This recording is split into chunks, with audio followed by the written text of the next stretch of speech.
இன்னைக்கு sling ஷாட்டுக்கு experiment video பண்ணலாம் அப்படின்னு சொல்லிட்டு வண்டி எடுத்துக்கிட்டு நாங்களும் கிளம்பணும். ஒவ்வொரு லொக்கேஷனா தேடி பார்த்தோம், எந்த லொக்கேஷனும் கிடைக்கல. அதுக்கப்புறம் இந்த லொக்கேஷன் தான் எங்க கண்ணில் பட்டுச்சு. ஓகே, நல்லா இருக்கு, இந்த இடத்துல வீடியோ எடுக்கலான்னு ஸ்டார்ட் பண்ணா அங்க என்னண்டா கெண்டை மீன் குஞ்சுகள் கூட்டம் கூட்டமா மேஞ்சிது. நாங்களும் கையால பிடிக்க ட்ரை பண்ணோம், ஒரு குஞ்சியும் பிடிக்க முடியல. துண்டை காணோம், துணியை காணோன்னு ஓடுது. தம்ஸ்அப் கேனை ஒரு இடத்துல வச்சு எக்ஸ்பெரிமெண்ட் வீடியோவை ஸ்டார்ட் பண்ணிட்டோம். வீடியோ பிடிச்சிருக்கான்னு பாருங்க. வீடியோ பிடிச்சிருந்தா லைக் பண்ணுங்க, ஷேர் பண்ணுங்க.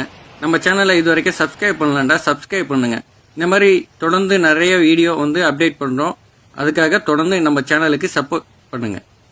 தேங்க்யூ ஃபார் வாட்சிங்.